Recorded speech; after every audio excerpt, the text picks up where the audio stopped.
네, 지금부터 웹 서비스 프로그래밍 두 번째 수업인 전통적인 인터넷 서비스에 대해서 강의하도록 하겠습니다.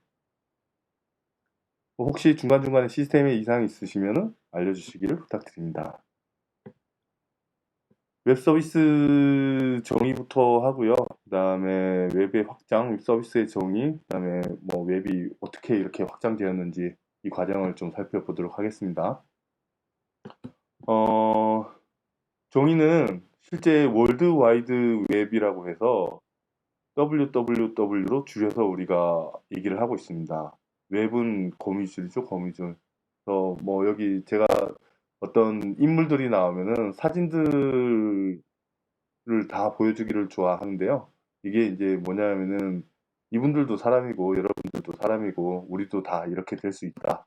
라고 이제 여러분들한테 알려드리기 위해서 이렇게 이제 사람 얼굴들을 넣는 것들을 좋아합니다, 저는. 그래서 팀 버너스의 제안으로 처음에 1989년도입니다. 하이퍼텍스트가 제안이 되었고요. 94년도에 WSC를 창립을 해서 실제 월드와이드 웹과 관련된 표준안 제정 단체가 설립됐고 아직도 활동을 하고 있습니다. 그래서 HTML5라든지 뭐 이런 것들도 사실 이제 표준안으로 제정을 하고 있는 그런 오늘날의 현상이죠. 그래서 관련된 표준 프로토콜 HTTP의 성능을 개선하고 월드와이드 웹과 관련된 소스 코드도 공개를 하고요. 월드와이드 웹 표준 프로토콜을 전파를 하고 있습니다. 지난 시간의 내용을 잠깐 되새겨 보면은 실제 HTTP, 그러니까 월드와이드 웹, 그다음에 HTML 뭐 이런 것들을 살펴보면은 HTML이라는 마크업 랭귀지를 HTTP라는 프로토콜에 싣고 그다음에 이 HTTP 프로토콜이 TCP/IP라는 프로토콜에 실려서 실제 물리적으로 통신이 된다. 이렇게 이제 얘기를 들었습니다. 그래서 이 과정은 앞으로도 계속 되뇌어서 여러분들한테 말씀을 드릴 거예요. 왜냐하면 우리가 이 언어를 잘 이해를 하고, 아이고, 헬리콥터가 들어가는 소리가 이렇게 크게 들립니다. 미안합니다. 어, 잘 이해를 하려면은 실제 컴퓨터의 구조를 잘 이해를 해서 그 구조대로 우리가 이해한 언어로 컴퓨터가 할 수 있는 일을 시켜야 되거든요.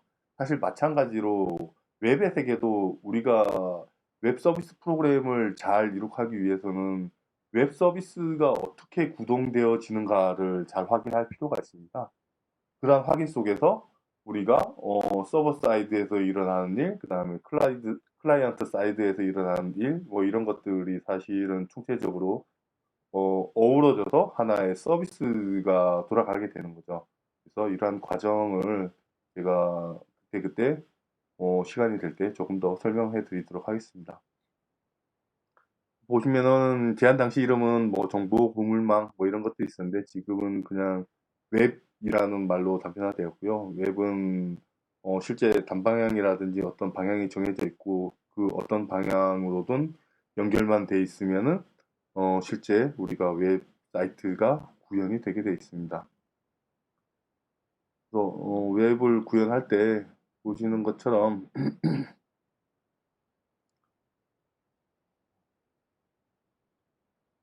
이런 그림들을 많이 사용하죠. 이런 그림들을 많이 사용하게 됩니다. 이런 그림으로써 실제 웹사이트의 연결성, 뭐 이런 것들을 우리가 작업을 합니다. 어, 제가 그리는 그림이 잘 안 나오네요. 아, 이제 나오네요. 시간이 오늘은 한 20초 정도 더 걸리나 봅니다. 알겠습니다. 그거를 확인하겠습니다, 제가.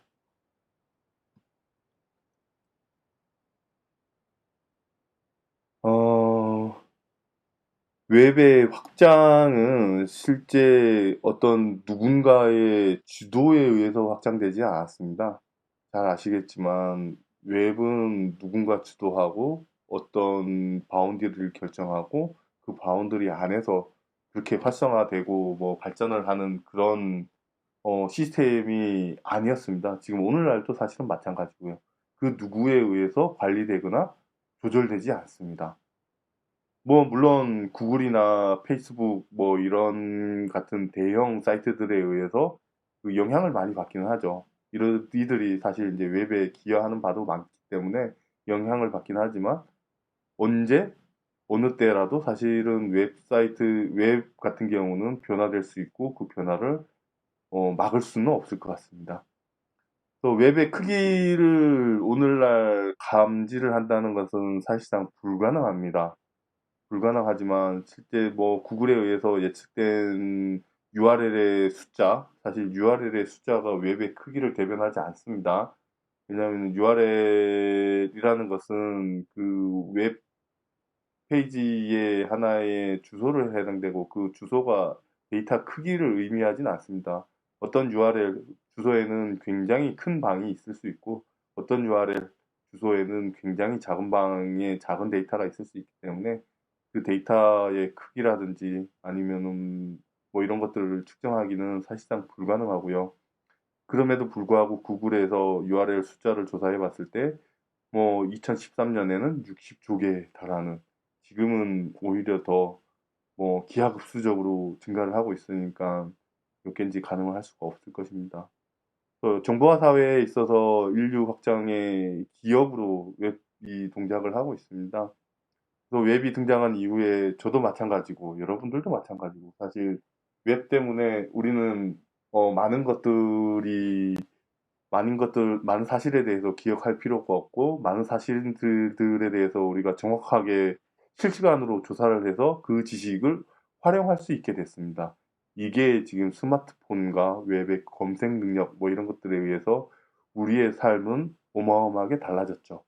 이런 것들을 통해서 실제 정보가 공유가 되고 있습니다. 이거는 차츰차츰 알아보도록 하겠습니다.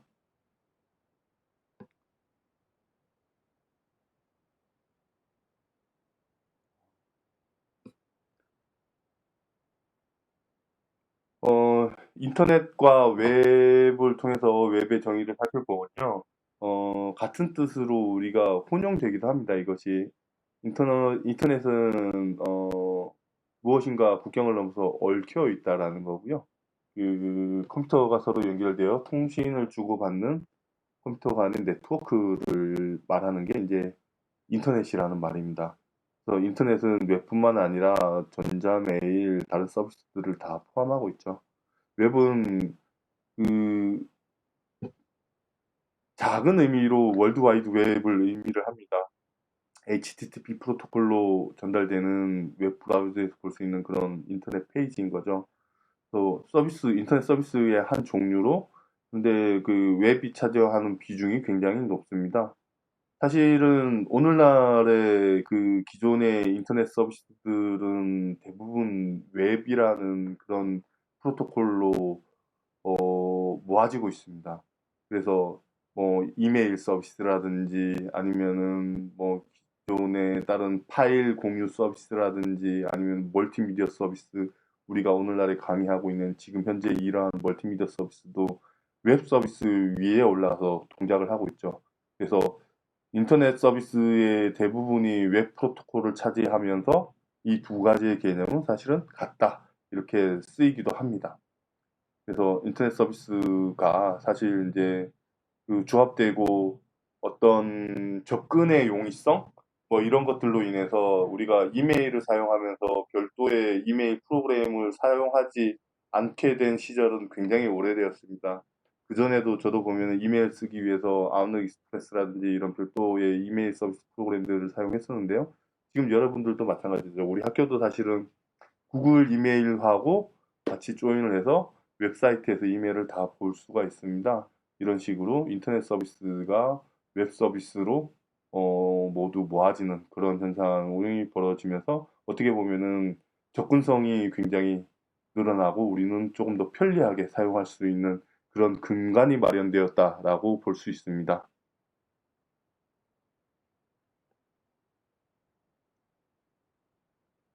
인터넷은 그 발전한 역사를 보면은 그렇게 오래되지 않았습니다. 이제 뭐 94년도, 95년도 이 시절에 그 넷스케이프라든지 오페라라든지 인터넷 익스플로러라든지 뭐 이런 것들이 시작을 했어요.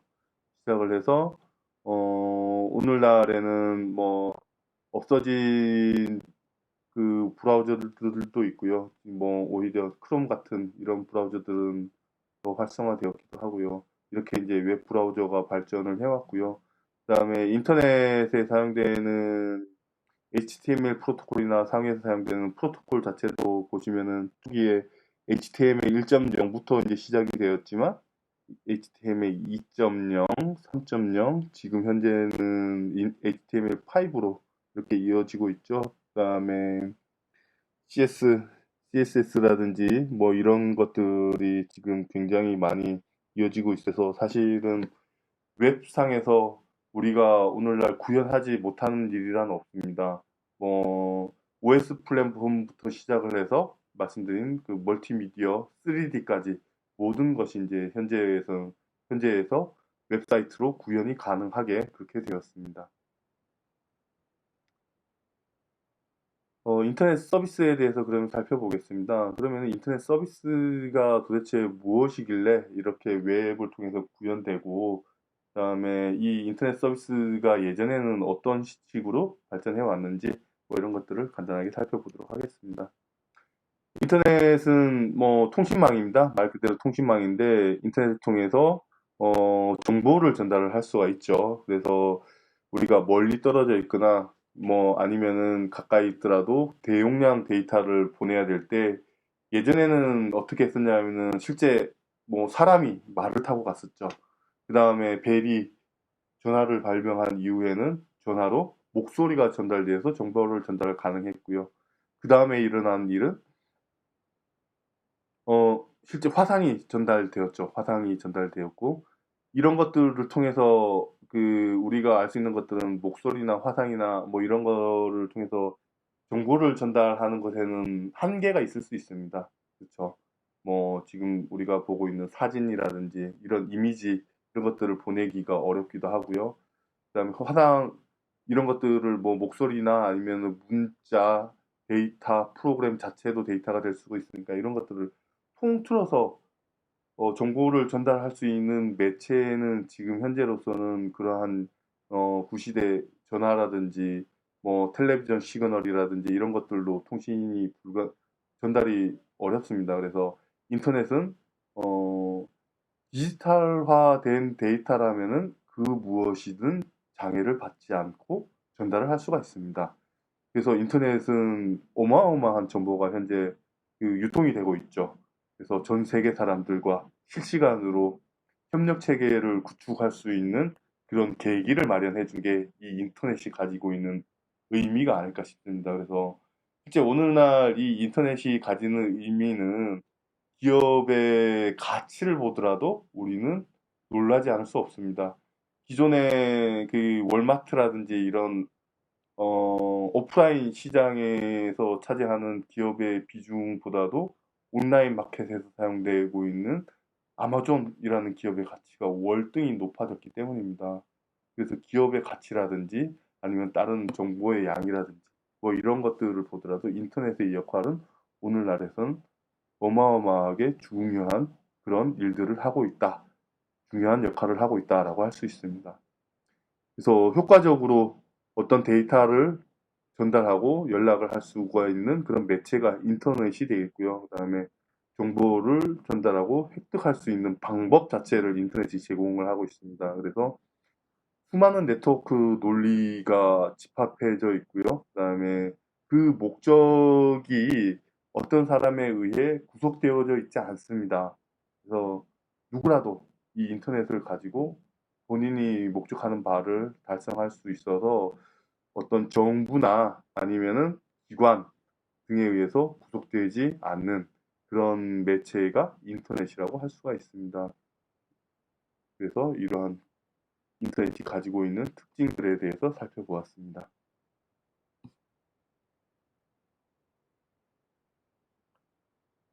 인터넷의 역사를 한번 더 살펴보게 되면요.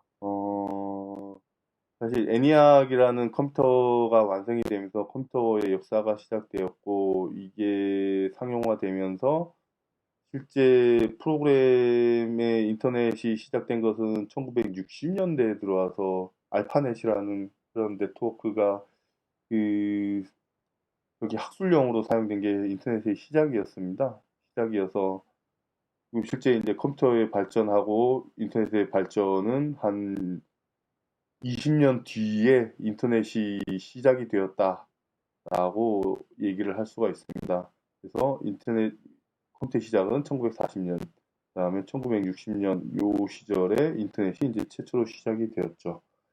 그리고 1980년대, 90년대까지 조금 조금 확장을 해다가 2000년대 이후에 어마어마하게 확장이 되었죠. 왜냐하면은 2000년 이후에 실제 그러한 인터넷을 접근할 수 있는 디바이스들이 확장이 되기 시작하고 더군다나 2008년, 9년 이후에 2008년, 9년 이후에 스마트폰의 보급이 확장되면서 이 웹이라는 것은 제한을 어떤 제약을 뿌리치게 된 그런 계기가 마련이 됩니다. 그래서 2010년 이후에 인터넷의 발전은 그 이전에 그 누가라도 상상을 할 수가 없었던 그런 발전이 이루어지고 있습니다. 그래서 실제 우리가 실생활에 있어서 뭐 은행 업무라든지 아니면은 지금 개인의 일상에 대한 SNS라든지 뭐 이런 것들을 스마트폰과 인터넷을 가지고 생활을 하고 있고요. 이것들을 배제를 하고서는 도저히 생활이 안 되는 그러한 시기가 되었다고 보고 있습니다. 어, 그래서 뭐 우리가 인터넷을 가지고 생산적인 일, 기업의 일들뿐만이 아니라 어떤 개인의 소비 활동, 뭐 이런 생활 활동 이런 것들이 모두 다 이루어지고 있습니다. 인터넷의 역사를 다시 한번 보겠는데요. 초창기에는 인터넷이 PC 통신이라든지 이런 텍스트 기반의 인터넷으로 주요 사용이 됐는데요. 그다음에 뭐 닷컴이라든지 웹 2.0 뭐 이런 시대에 들어오면서 이제 뭐 텍스트가 다변화되고 이미지가 추가되기 시작했고요. 그다음에 유튜브로 인해서 동영상이라는 어마어마한 그런 데이터들이 전달되는 그런 현상이 벌어졌습니다. 그래서 지금 3.0에 이어서 지금 오늘날은 인공지능까지 인터넷에 있는 데이터들이 없으면은 인공지능이 발전할 수 없는 그런 지경에까지 이르게 된 거죠. 사실 인공지능 오늘날 이제 4차 산업혁명이라고 많은 사람들이 얘기를 하고 있는데 이 4차 산업혁명의 배경에는 두 가지 큰 그 가정이 있었는데 그 하나가 이제 대용량의 데이터가 우리가 관리되고 획득할 수 있다라는 하나하고 그다음에 이것들이 정제가 되어서 굉장히 빠른 처리가 가능하다. 즉 GPU 처리 등으로 인해서 빠른 처리가 가능했기 때문에 우리가 딥러닝 등으로 그 인공지능이 활성화될 수가 있었습니다. 그래서 인공지능의 활성화에는 인터넷이 기한 바가 굉장히 크다라고 할 수가 있는 겁니다. 그래서 인터넷을 사용하기 위한 조건으로 보면은 조건은 단말기가 필요하죠. 단말기하고 플랫폼은 그 단말기 위에 OS, 뭐 소켓 등이 있어야지 그 단말을 통해서 우리가 브라우저를 통해서 인터넷에 접근을 할 수가 있을 테니까요. 단말기가 필요하고요. 이 단말기에는 모뎀이라든지 랜카드 등으로 네트워크에 접근할 수 있는 그런 디바이스들이 필요하고요. 그다음에 브라우저, OS 위에서 올라갈 수 있는 프로토콜을 해석하는 어떤 프로토콜 해석 파서죠. 파서 및 컴파일러, 브라우저가 그 역할을 하고 있습니다. 그다음에 그 NIC라고 해서 주소하고 그다음에 디렉토리 데이터베이스 서비스 뭐 이런 것들이 필요하고요. 그다음에 ISP하고 저기 뭐냐 서비스를 하고 있는 프로바이더들 어떤 뭐 서버와 소프트웨어를 제공해서 뭐 우리한테 정보를 제공해주는 이런 서비스 프로바이더들이 있으니까 우리가 인터넷을 사용할 수 있게 되었습니다. 그러면은 인터넷 프로토콜이 도대체 무엇이냐? 뭐 지금까지는 사실은 이제 개념적인 것들만 다루는데 이 프로토콜에 대한 이 내용은 실제적인 내용입니다. 인터넷 프로토콜은 통신을 성립시키고 진행시키기 위해서 당사자 사이에 맺는 규약입니다. 지난 시간에 잠깐 설명을 드렸었는데, 언어에 대해서 말씀드렸잖아요. 제가 지금 한국어로 강의를 하고 있는데, 여러분들은 한국어를 하지 못하는 분들이 지금 강의를 들은다면, 우리는 서로 프로토콜이 맞지 않는 겁니다. 우리는 한국어라는 하나의 프로토콜로 서로 소통을 할 수가 있는 거죠. 그렇다면 여러분과 나 사이에는 이런 인터넷 프로토콜 이외에도 한국어라는 언어 프로토콜 위에서 소통을 하고 있는 거예요. 이게 이제 프로토콜의 한 예입니다. 즉, 다시 말해서 지금 제 컴퓨터에서 저의 화면과 저의 PT 자료가 인터넷 프로토콜로 쌓여가지고 인터넷 회신을 통해서 뭐 각종 게이트웨이라든지 아니면 다른 그 인터넷 설비를 지나서 여러분들 댁내나 스마트폰까지 연결이 된 거죠. 그 연결된 데이터에는 이런 패킷이라는 구조를 가지고 데이터가 흘러가게 됩니다. 이 패킷 구조는 실제 지금 로해성 생성된 이 PT 화면과 저의 화면, 영상 화면이 그거대로 짜여진 게 아니에요.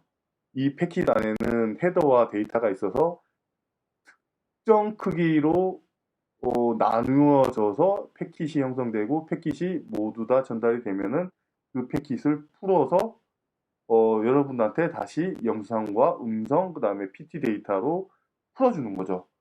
이게 이제 패킷의 하나가 데이터가 되는데 이 패킷이 뭐 어떤 식으로 이루어져 있느냐에 따라서 프로토콜이 결정이 되는 겁니다. 그래서 HTTP 프로토콜은 패킷이 다음과 같이 이루어져 있습니다. HTTP 안에 지금 버전 1.1이 있고 그다음에 205K 뭐 이렇게 저기 응답 메시지가 들어있고요. 거기에 이제 헤더가 들어있죠. 헤더들이 들어있고 그 다음에 컨텐츠가 들어있습니다. 데이터죠. 이 데이터. 이 데이터들이 들어있는데 이게 HTTP 프로토콜의 패킷의 내용입니다. 물론 이것을 가지고 TCP/IP라는 패킷을 씌울 때는 이것도 다시 분해가 되겠죠. 분해가 될 테지만 HTTP 프로토콜은 다음과 같이 이루어져 있습니다. HTTP 프로토콜의 근간은 텍스트 형식이기 때문에 우리가 이렇게 텍스트 형식으로 봐도 크게 무관합니다만 이게 실제 컴퓨터가 바라보는 모습은 아닙니다. 우리 사람이 이해하기 쉽게 하기 위해서 이런 HTTP 패킷이 HTTP 프로토콜의 형태로 헤더가 짜여져 있고 그 안에 HTML 마크업 랭귀지가 데이터로 들어가 있는 그러한 형태인데 이게 사실 컴퓨터 입장에서는 여기 이제 오른쪽에 보시는 것처럼 이런 바이너리 코드로 형성이 되어 있습니다. 이게 실제 그 데이터, 그러니까 컴퓨터가 바라보는 입장에서의 데이터인 거죠. 그래서 사람이 바라볼 때하고 컴퓨터가 바라볼 때하고는 정렬 자체도 다르고요. 그 바라보는 시각 자체도 완전히 다르게 됩니다. 즉, 다시 말해서 사실 이 데이터의 형태 자체도 어떻게 보면은 사람이 이해하기 쉽게 하기 위해서 16진수로 쓰여진 건데요. 이 16진수가 아니고 사실은 컴퓨터가 봤을 때는 2진수로 바라보게 되는 거죠. 하지만 2진수로 여기다 쭉 기록하게 되면 그 의미도 알 수가 없기 때문에 일단 16진수로 우리가 이렇게 컴퓨터가 바라보는 것을 모의 실험으로 확인할 수가 있는 거죠. 그래서 이런 과정은 지금 오늘 수업 중에서 가장 중요한 내용이라고 할 수 있습니다. 여러분들이 이 패킷이라든지 데이터를 이해하는데 핵심적인 그런 그림인 거죠. 사실 이 데이터의 형태는 그 파일이라든지 메모리도 마찬가지 형식으로 컴퓨터가 관리를 하고 있습니다. 우리가 메모리라든지 디스크에 저장된 파일들도 주소와 그 주소에 들어있는 값의 형태로 이렇게 저장이 되는데요. 그 저장에 따라서 우리가 이 파일이 무엇이 하는 건지, 이 메모리의 내용이 무엇인지, 프로그램에서 어떻게 사용하는 건지가 결정이 되게 됩니다. 그래서 여기 보시면은 결정적으로 66747970 뭐 이렇게 나와 있는데 이게 HTTP라는 헤더입니다. 그리고 뭐 그 앞에 이제 파일 헤더들이 들어있고 쭉 뒤에 이제 다른 내용들이 들어있겠죠. 그래서 HTTP 헤더가 들어있고 그다음에 요 밑에 이제 그 HTML이 들어있을 겁니다. 요게 이제 나누어지고 실제 어, 우리가 어, 네트워크를 중간에서 캐치를 하게 되면은 이런 형태로 캐치를 하고 요게 이제 HTTP 프로토콜로 전환해서 우리가 이런 데이터를 확인할 수 있고 HTTP 헤더를 제외하고 나면은 HTML 데이터를 우리가 확인할 수 있는 그런 과정을 거치게 됩니다. 그래서 인터넷 프로토콜이 다음과 같이 이루어져 있다라는 것들을 기억해 두시면 좋겠습니다. TCP/IP 프로토콜은 말씀을 잠깐 드렸었는데 HTTP 프로토콜을 한 번 더 실는 로우 레벨의 프로토콜입니다. 그래서 그 HTTP 프로토콜은 애플리케이션 간에 이루어지는 그런 소통 언어이고요. TCP/IP 프로토콜은 애플리케이션 위의 네트워크 레이어에서 사용되는 그런 프로토콜입니다. 그래서 그 TCP는 트랜스미션 컨트롤 프로토콜이라고 해서 그 전송을 담당하기 위해서 패킷을 만들고 분해하고 그 망을 헤쳐나가기 위해서 망의 혼잡도라든지 수신자의 패킷 처리 속도, 전송 속도 유지 뭐 이런 작업들을 TCP 프로토콜 안에서 진행되고 있고요. IP는 인터넷 프로토콜이라고 해서 주소에 해당되는 약속입니다. 주소 우리가 뭐 이런 IP 프로토콜 그냥 IP라고 많이 쓰죠. 지금 현재는 IPv4를 써가지고 뭐 192.163.180.1 뭐 이런 형태의 세 자리 숫자로 되어 있는 게 그런 IP 번호죠. IP 번호라고 해서 실제 그 호스트 주소하고 그다음에 네트워크 주소 이렇게 두 가지가 이루어져 있어서 이 주소를 가지고 특정한 컴퓨터를 지정할 수 있습니다. 이 컴퓨터는 서버가 될 수도 있고요. 아니면은 개인 컴퓨터가 될 수 있습니다.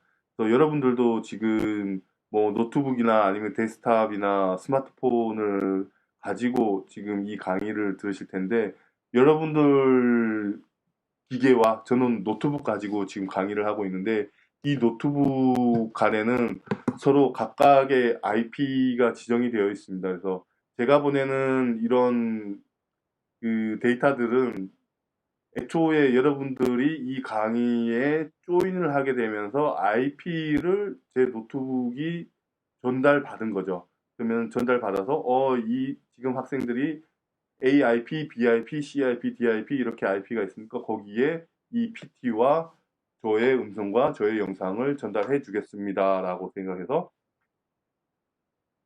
HTTP 프로토콜로 이러한 영상 데이터를 먼저 싸고 그다음에 TCP/IP 프로토콜로 싼 다음에 잘게 쪼개서 여러분들한테 보내드리는 겁니다. 다 보내고 여러분들이 그 데이터를 받게 되면은 브라우저가 이런 것들을 다 해석해서 지금 PT와 영상과 이렇게 목소리로 변환을 해서 여러분들이 지금 볼 수가 있게 되는 거죠. 그래서 TCP/IP 프로토콜은 인터넷에서 이제 데이터를 전달하기 위한 그런 과정이다라고 보시면 되겠습니다.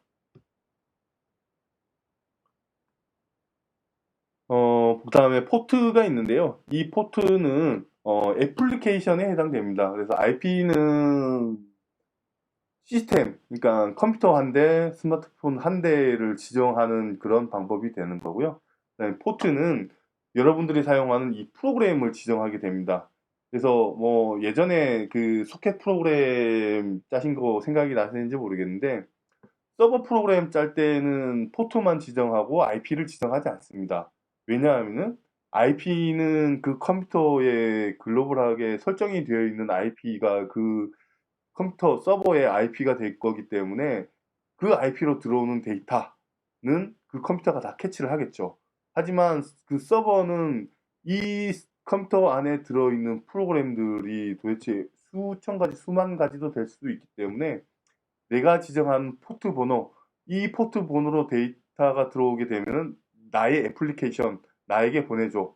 이렇게 이제 전달이 되는 거죠. 지금 현재로서는 우리한테는 뭐가 있죠? 여러분들 컴퓨터 IP가 있고, 그 다음에 HTTP 프로토콜로 사용하기 때문에 HTTP 프로토콜, 즉, 80 포트를 사용하고 있는 겁니다. 80번 포트는 HTTP 애플리케이션이라는 곳에서 사용이 되는 거야. 그러니까 웹 브라우저라든지 뭐 이렇게 HTTP 서버한테 보내주면 돼. 라고 이제 결정이 되는 거죠. 그래서 포트는 애플리케이션을 나타내는 거기 때문에 서버에서 사용되는 유명한 포트들은 예약이 되어 있습니다. 예약이 되어 있어서 뭐 80 포트는 월드 와이드 웹 서비스, FTP는 21번, 텔넷은 뭐 23번 이런 식으로 뭐 유명한 포트들은 할당이 되어 있고 여러분들이 만약에 포트를 열어서 서버를 만든다고 하면은 그 어플리케이션이 지금 보시는 것과 같이 인터넷 표준에 해당되는 서비스가 아니라면은 별도의 포트를 지정하는 게 옳습니다. 그렇지 않으면은 현재 나의 컴퓨터에 그 HTTP 서비스를 하고 있는데 어렵네요. 글자 쓰기가 참. HTTP 서비스를 하고 있는데 여기에 만약에 80번 포트를 다른 프로그램이 한 번 더 열려고 하면은 이 컴퓨터 입장에서는 80번 포트라는 유일한 자원인데 이 자원을 다른 프로그램이 공유하려 들 거기 때문에 한 미리 선점한 그 애플리케이션에 선점을 시켜주고 다른 프로그램은 접근을 못하게 막습니다. 이게 이제 포트가 가지는 역할입니다. 포트라는 것도 하나의 자원이기 때문에 무한하지는 않다. 그래서 별도의 포트를 우리 서비스 프로그램을 위해서 사용해야 된다. 그러면은 우리가 이 서비스를 알리려고 할 때는 이 포트 번호까지 같이 알려줘야 되는 거예요. 그러면은 실제 내가 서비스를 만들었는데 이 서비스가 프로토콜도 내가 지정한 프로토콜이고 포트 번호도 내가 지정한 포트 번호고 그다음에 그 서비스도 내가 지정한 뭐 다른 것들에 의해서 동작이 된다면은 이 서비스를 이용할 수 있는 사람이 굉장히 제한적이겠죠. 그것들을 위한 모든 정보를 알아야 되니까요. 하지만 뭐 일반적으로 다 이렇게 쓰더라. 그래서 브라우저로 그 서비스를 런칭만 하면은 잘 모르겠지만 데이터가 오더라. 그리고 내가 그 서비스를 이용할 수 있더라. 라고 하면은 굉장히 접근성이 용이해집니다. 접근성이 용이해지고 사용자가 가지고 있을 애플리케이션은 웹 브라우저 하나만 있으면 되는 거죠. 그러면은 웹 서비스 월드와이드 웹이라는 표준 프로토콜에 의해서 서비스 접근성이 굉장히 확장이 되는 거죠. 이게 우리가 오늘날의 월드와이드 웹이라는 웹 서비스로 대부분의 서비스가 단결하고 있는 가장 큰 이유라고 할 수 있습니다. 접근성의 접근의 용이성, 뭐 이것들을 사실 지원하기 위한 가장 좋은 방법인 거죠. 그래서 나는 잘 모르겠지만 그냥 월드와이드 웹으로 접근을 하게 되면 이 서비스는 어느 정도 이용이 돼 라고 하면은 그 서비스는 기본적으로 확장력을 가지게 되는 거죠. 하지만 포트 번호도 다르고 프로토콜도 다르고 무언가 다른 것들이 계속 가미가 된다면은 그러한 조건이 갖추어진 특수 애플리케이션이 아니면은 접근을 할 수가 없기 때문에 광고라든지 아니면 확장이라든지 뭐 이런 것들에 굉장히 불리하게 됩니다. 그래서 우리가 월드와이드 웹을 잘 살펴보고 이번 한 학기 동안에 이 웹 서비스에 대해서 강의를 들으면서 학습을 하면서 아, 그래서 우리가 이 웹 서비스를 통해서 서비스를 진행하는 것이 중요한 것이구나 라고 이해를 하시면 좋겠습니다. 뭐 이 월드와이드 웹에서 뭐 다른 것들을 어떻게 진행할 것인가는 부차적인 이야기인 것이죠.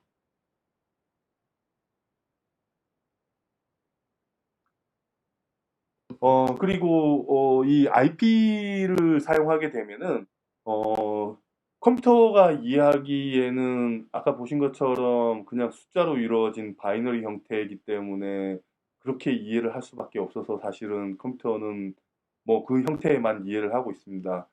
그러다 보니까 이 숫자들을 사람한테 이해시키기가 매우 어려워졌습니다. 그래서 이 사람한테 이해시키기 위한 메커니즘과 그 컴퓨터가 이해하기 위한 메커니즘을 분리시켰습니다. 그래서 IP 프로토콜이나 TCP 프로토콜은 컴퓨터가 이해하게 그대로 두고 DNS 도메인 네임 시스템이라는 그런 시스템을 하나 더 만들게 된 거죠. 뭐 서비스가 되기도 하고요. 때로는 시스템이 되기도 합니다. 이 DNS에는 어떤 IP보다도 그 문자, 문자를 통해서 또 관리를 하게 되는데요. 경희대학교 같은 경우도 163-180-96.211이라고 그 경희대학교 홈페이지를 기억하시는 분들은 아무도 없을 거예요. 그쵸? www.khu.ac.kr. 그래서 지금은 대부분 www로 서비스가 되고 있기 때문에 더더욱이 www도 생략을 해서 주소를 쓰죠. khu.ac.kr. 하지만 그 앞에는 www가 생략되어 있는 겁니다. 즉 월드 와이드 웹 서비스라는 거죠. 그 앞에 뭘 쓰죠? 그 앞에 http 즉 http 프로토콜의 경희대학교 이런 이제 도메인으로 들어가게 되는 겁니다. 이거는 뭐 부차적인 이야기니까 다음에 하기로 하고요. www.khu.ac.kr이 가지고 있는 그런 의미가 무엇냐? 이게 이제 호스트 이름하고 도메인 이름이 이제 같이 합쳐져서 이야기됩니다. 그래서 호스트는 www가 호스트가 되고요. 그 다음에 khu.ac.kr 이게 이제 도메인이 됩니다. 그러면은 우리는 이제 경희대학교 학습자 페이지는 클래스가 있죠, 클래스. 그래서 www를 쓰지 않고 호스트를 바꿔서 class.kh.ac.kr이라고 하면은 클래스 호스트 서버를 우리가 연결할 수가 있습니다. 이거는 다시 IP로 바뀌어지는 거죠. 즉, 다시 말해서 실제 네트워크 상에서는 TCP/IP를 쓰게 되는데 이 TCP/IP는 사람이 기억할 수가 없기 때문에 특히 IP 어드레스 같은 경우는 사람이 기억하기 어렵기 때문에 이렇게 도메인 네임을 쓴다라고 생각하시면 됩니다.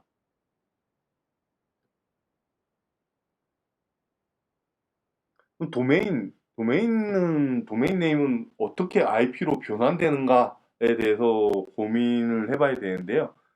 이렇게 이제 IP 시스템은 그 누구에게라도 통제를 받지 않지만 그것들이 이제 게이트웨이라든지 이런 것들을 통해서 각각 링크되어 있는 IP 프로토콜로 그 컴퓨터 주소를 찾아가게 됩니다. 하지만 도메인 가지고는 그 컴퓨터를 찾아갈 수가 없거든요. 그래서 실제 DNS는 유저에서 브라우저 PC로 보시는 것처럼 www.naver.com이라고 치면은 DNS가 이거는 IP가 222.12.195.6이야 이렇게 알려주고 그것에 대해서 프로토콜을 이렇게 날리게 되는 거죠. 프로토콜 이 IP를 변환해서 이렇게 날리게 되면은 그 실제 IP를 통해서 우리가 7번 과정으로 데이터를 접근하고 거꾸로 이제 우리가 받는 이런 과정을 거치게 됩니다. 그래서 실제 우리가 www.naver.com이라고 치더라도 이 주소가 DNS를 통해서 이 IP 어드레스로 변환된다는 거. 이거가 3번 과정이죠, 3번 과정. 이 과정이 실제 이제 여러분들이 그 주의 깊게 지켜보셔야 됩니다. 그래서 우리가 이제 뭐 네이버닷컴이라고 이렇게 사실 치더라도 이 주소가 사용되는 건 아니고 IP 어드레스가 사용된다. 그러면은 도메인 네임 가지고 IP 어드레스를 어떻게 확인할 수 있느냐? 우리가 이제 가장 손쉽게 확인할 수 있는 방법이 핑이라는 방법이 있습니다. 여러분들 핑 아시죠? 네트워크 서버가 연결이 되는지 안 되는지 확인하기 위한 CLI, 커맨드 라인 인터페이스의 하나의 명령어죠.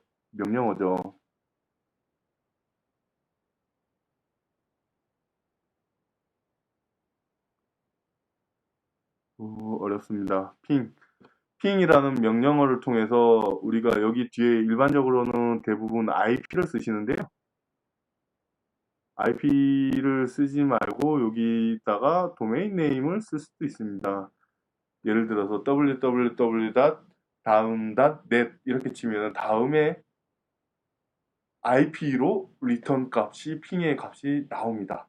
왜냐하면 핑이라는 명령어도 실제 도메인으로 서비스를 받을 애플리케이션 서비스인 거죠. 핑이라는 애플리케이션 서비스인데 그 IP를 통해서 TCP/IP로 프로토콜로 전환된 다음에 데이터가 전달이 되어져야 되기 때문에 실제 도메인 네임 서버를 통해서 우리가 IP가 바뀌고 그 IP를 통해서 우리가 핑의 정확한 정보를 전달받게 되는 겁니다. 그래서 핑 이후에 IP를 치지 않고 DNS를 치게 되면은 실제 우리가 이 DNS에 해당되는 IP를 알 수가 있는 거죠. 네, 이렇게 이제 진행이 되게 되겠습니다. 그 다음에 그 호스트에서 사용되는 그 맨 끝자리가 의미하는 바는 뭐냐? 우리는 이제 뭐 처음에는 이거 확인하기가 되게 뭐 실제 익숙하지 않으니까 어려웠었는데 여러분들은 이 인터넷 세계에 굉장히 익숙한 세대들이시죠? 어떤 분들은 뭐 여러분들 세대를 가지고 그 핸드폰, 스마트폰의 인류다. 이렇게 해서 포노 사피엔스 뭐 이렇게 정의를 하기로 또 하더라고요. 뭐 이것에 관련해서는 뭐 차후에 기회가 있으면 조금 더 자세하게 설명을 드릴게요. 그러한 세대이기 때문에 저희하고는 좀 생각도 다르시죠.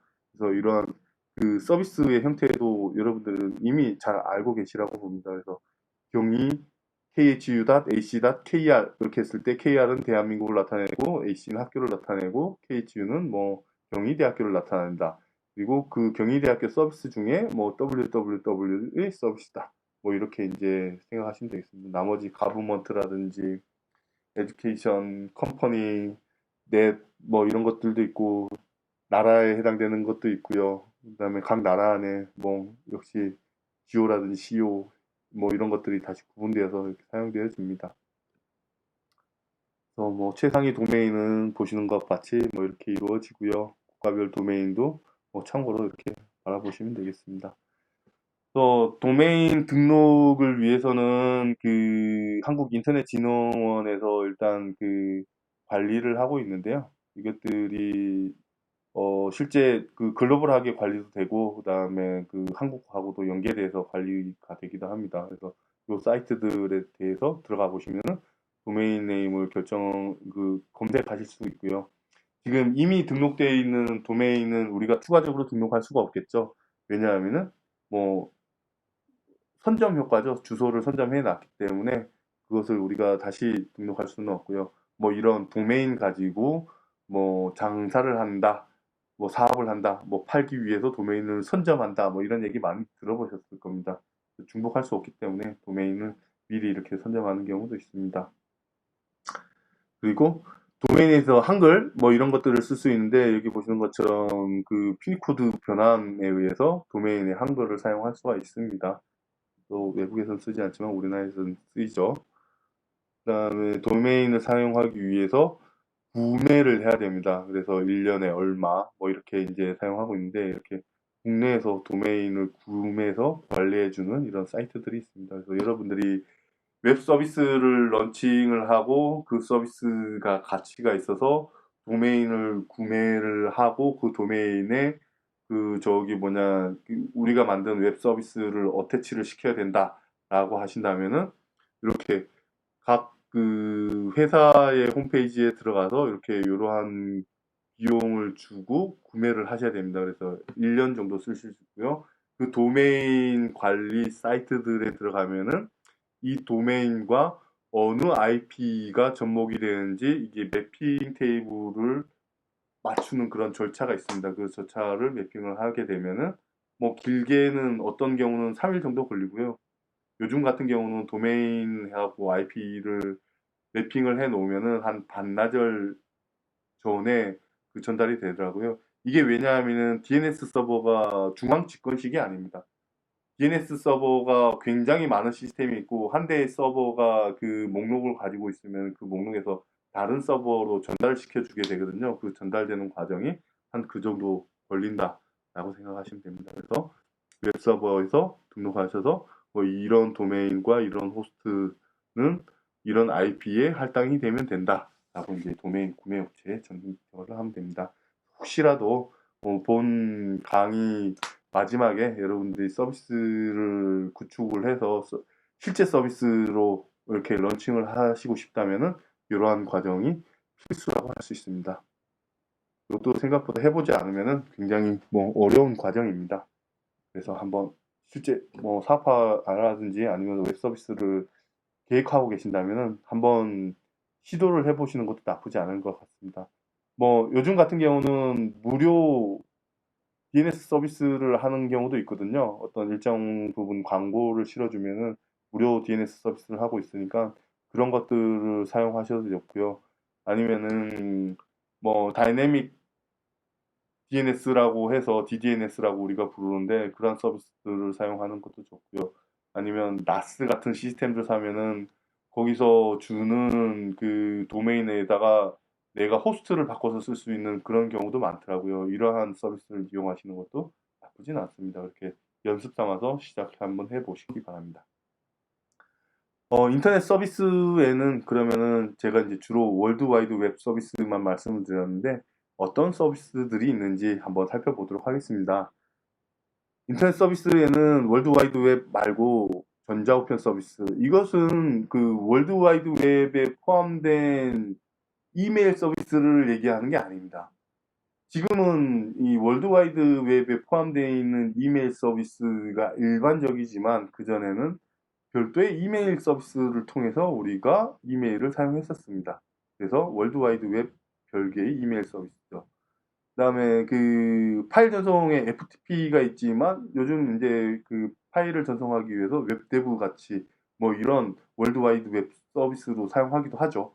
이게 어떻게 보면 파일 전송을 대체하고 있는 거죠. 리모트 로그인, 그다음에 핑거 서비스, 유저넷, 구포, 메일링 리스트 뭐 이런 것들이 있는데 요즘 이런 것들이 다 대부분 쓰지 않습니다. 왜냐하면은 이런 것들을 웹 서비스로 개설하려면은 별도의 포트가 필요하고 별도의 애플리케이션이 필요하기 때문에 접근을 불리하게 합니다. 용이하지 않은 거죠. 그래서 이러한 서비스들이 대부분 월드와이드 웹이라고 대동단결되고 있고요. 특히 예외가 되는 것 같은 경우는 이제 FTP나 리모트 서비스 같은 경우는 이제 별도의 서비스로 많이 사용합니다. 그 서비스의 특징들로 인해서 아니면은 이제 게임 같은 경우도 제가 볼 때는 요즘은 주로 그 HTTP 프로토콜로 백그라운드에서 통신을 하는 것이 대세로 알고 있습니다. 대부분 많은 부분이 이제 그렇게 프로토콜을 쓰고 있고요. 아니면 전용 프로토콜을 쓰기도 하는데 오늘날에는 표준화를 위해서 HTTP 프로토콜로 게임 정보를 전달하기도 한다. 이렇게 알고 계시면 좋겠습니다. 이메일은 뭐 이메일이죠. 음, 편지를 주고받는 거고요. 유저넷, 그다음에 FTP, 텔넷. 텔넷 같은 경우는 그 컴퓨터에 접속하기 위해서 터미널을 원격에서 여는 그런 프로그램인데 이 텔넷을 이용해서 HTTP 프로토콜이라든지 뭐 이런 그 저기 뭐냐 것들을 테스트를 할 수가 있습니다. 그래서 테스트 용도로 많이 쓰고요.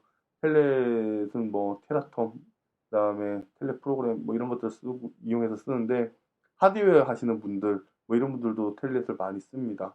월드와이드 웹은 뭐 저기 뭐냐 그 저 뭐 제가 많이 말씀을 드렸고 그다음에 뭐 이런 방식으로 텍스트 정보 도구들은 지금 잘 안 쓰죠. 인스턴스 메시지 이런 것도 많이 썼는데 지금 다 그 백그라운드에서는 웹으로 다 저기 뭐냐 통일이 됐고요. IRC 뭐 이런 것들도 지금은 살펴볼 수가 없습니다. 그러면 월드와이드 웹에 대해서 조금 더 디테일하게 좀 알아보겠습니다. 그래서 개요, 전통적 특징, 구성 요소, HTML 뭐 이런 것들을 조금 살펴보겠습니다. 월드와이드 웹은 뭐 그냥 자기 물리입자 연구소에 일하던 뭐 이분이 브랜드스 리가 이제 저기 뭐냐 구축을 하고 뭐 여기 정보를 공유하기 위해서 개발을 했는데 지금은 그냥 대중에게 풀렸습니다. 대중에게 풀렸고 그 HTTP 프로토콜 그다음에 뭐 표준 뭐 이런 것들을 다 전파를 하고 있습니다. 아까 살펴봤었죠. 또 다양한 프로토콜이 지원되고요. 하이퍼텍스트, 하이퍼미디어, 하이퍼링크 뭐 이런 것들이 있고 멀티미디어 데이터, 그래픽스, 그다음에 서버 클라이언트 구조를 가지고 요청에 의한 응답으로 기본 동작이 이루어지게 되어 있습니다. 그래서 이게 이제 제일 중요하죠. 요청을 해야지 응답을 준다. 뭐 이런 과정인 거죠. 그래서 뭐 사실 이 과정 속에서 우리가 요청이 없을 때 그 서버가 클라이언트한테 이벤트를 어떻게 주느냐 이런 것들이 이제 오늘날 많이 이슈화가 되기 때문에 이런 노드.js라든지 이런 기술들이 생기는 겁니다. 그래서 이 컴퓨터의 구성을 바라보게 되면은 특정한 랭귀지들이 왜 생겨났는지도 사실 알 수 있게 되는 거죠. 일반적으로는 HTTP 방식의 HTML 가지고는 클라이언트가 요청을 해야지 서버가 그 다음으로 응답을 주는 형태이기 때문에 그 클라이언트의 이슈가 없고 서버 사이드의 이슈가 있어서 클라이언트의 상태를 즉각적으로 갱신할 수 없는 그런 단점이 생기게 되어 있습니다. 이런 단점을 해소하기 위해서 Node.js 뭐 이런 기술들을 사용하게 되는 겁니다.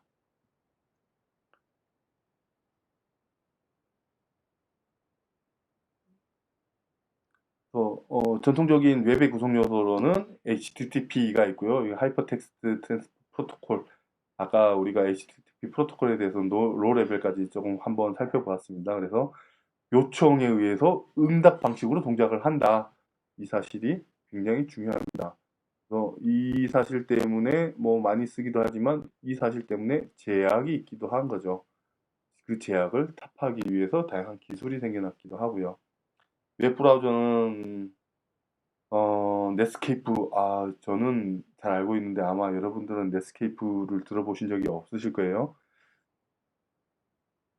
예전에 사용하던 브라우저고요. 인터넷 익스플로러, 이런 모질라 그룹에서 넷스케이프가 없어지고 지금 나온 게 그 파이어폭스 계열의 브라우저가 되겠죠. 그리고 뭐 이런 것들이 크롬이라든지 뭐 사파리 이렇게 발전을 하고 있습니다. 웹서버는 HTTP를 구성하기 위해서 사용되는 데모 프로그램입니다. 그래서 웹서버로 이제 대표적인 프로그램들은 지난 시간에 살펴봤던 뭐 그 아파치 뭐 이런 게 이제 웹서버에 해당되는 거죠. 그다음에 IIS, 마이크로소프트에서 배포하는 IIS 이런 것들이 웹서버에 해당되는 웹서버입니다. 그다음에 URL은 인터넷 주소죠. 주소 로케이션이 있습니다. 리소스 로케이션입니다. 그래서 웹 브라우저에게 그 위치 정보를 알려주기 위한 주소, 즉 다시 말해서 도메인 네임도 URL의 일종이지만 그 URL이라고 하면은 그 하위에 포함되어 있는 모든 정보를 포함하는 겁니다. 제가 여러분한테 오늘 강의를 공유하기 위해서 URL을 드렸죠. 그렇죠? 왜 도메인으로만 이 URL을 드릴 수 없느냐, URL을 대신할 수 없느냐라고 이제 질문이 있으면은 이 도메인은 서버의 상태입니다. 즉 지금 경희대학교에는 웹엑스 가지고 수많은 강의가 이루어지고 있는데 그 강의 중에서 웹 서비스 프로그램이라는 안기옥이 강의하는 이 서버의 주소는 제가 보내드린 그 URL인 거죠. 저 안기옥의 미팅 룸에는 그 URL 말고 다른 URL 더 생성할 수도 있는 거죠. 하지만 우리는 지금 웹 서비스 프로그램을 하기 때문에 그 URL을 드린 겁니다. 더 많은 정보, 뭐 HTTP부터 시작해서 그다음에 포트 번호 그 위에 뭐 페이지 넘버까지 다 포함을 하고 있는 게 URL입니다. HTML 같은 경우는 하이퍼텍스트 마크업 랭귀지입니다. 랭귀지 그 안에 뭐 우리가 그 좀 전에 보았던 HTTP 프로토콜 안에 HTTP 뭐 이렇게 거꾸로 이렇게 들어있는 그런 마크업 랭귀지가 있었죠. 이게 이제 HTML입니다. 그래서 표준 언어로서 우리가 그 안에 HTML 형식으로 정보를 담고 있습니다. 그래서 HTML은 정보를 담기 위한 문서라고 보시면 되고요. URL은 그 문서를 향하기 위한 주소라고 할 수 있고요. HTTP는 그 문서를 전달하기 위한 프로토콜이라고 할 수 있습니다. 이런 식으로 여러분들이 이해를 해주시면 좋겠습니다.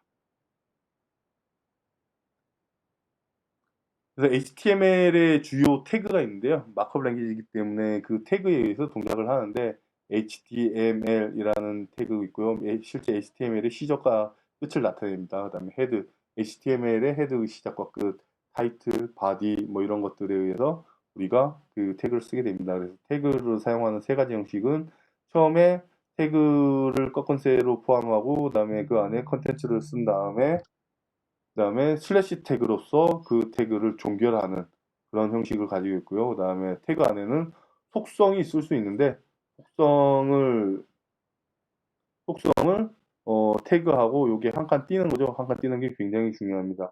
한 칸 띄고 속성을 쓰고 이퀄로 인자를 넣고 그다음에 끝끈대를 닫고 역시나 태그 끝날 때는 슬래시 태그 이렇게 마무리를 하고 있습니다. 이런 식으로 우리가 태그를 사용할 수가 있습니다.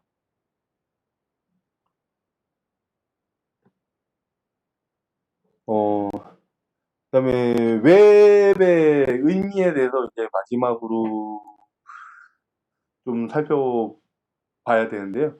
어떻게 보면은 그 이 웹이라고 하는 것이 가지고 있는 가치 뭐 이런 것들이 사실 오늘날에 그 정의하기가 굉장히 어려워졌습니다.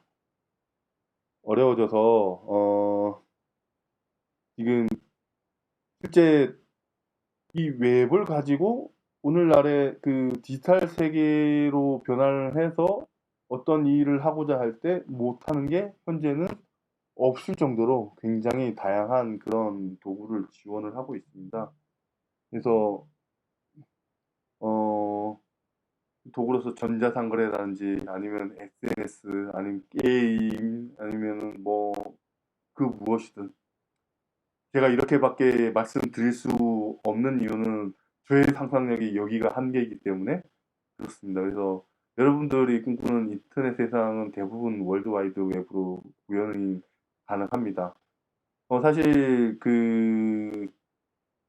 이 웹이라는 것은 대등한 관계를 꿈꾸고 있습니다. 여러분하고 저하고 지금 이제 그 서버를 통해서 저의 강의를 여러분들이 듣고 있지만 여러분들은 그 누군가에게 또 저와 같이 이렇게 강의를 할 수가 있습니다. 그래서 지금 현재 이 강의에 대해서는 제가 서비스 입장이고 여러분들이 이제 클라이언트 입장이 돼서 이렇게 수신을 하고 있지만 여러분들은 이 웹 위에서 여러분들 스스로가 서버가 될 수가 있는 기회를 무한 제공받고 있는 거죠. 그래서 상하 관계가 없습니다. 하이라키 구조가 없는 거죠. 매트릭스 구조가 없는 겁니다. 그래서 여러분들이 제가 말씀드린 것과 같은 그런 이렇게 속박된 사고를 가지고 있지 않고 어떤 직감적인 구조, 뭐 다른 서비스 이런 것들을 가지고 있다면 여러분들이 사실은 더 나은 서비스를 할 수가 있습니다. 근데 그 서비스의 형태가 사실은 웹을 통해서 구조화되고 있는데요. 이 구조가 하이퍼링크로 연결되어 있습니다. 이게 어떻게 보면은 내가 문서를 보면서 어떤 일을 하고 싶을 때 아니면 특정 뭐 일을 한다라고 생각을 하면은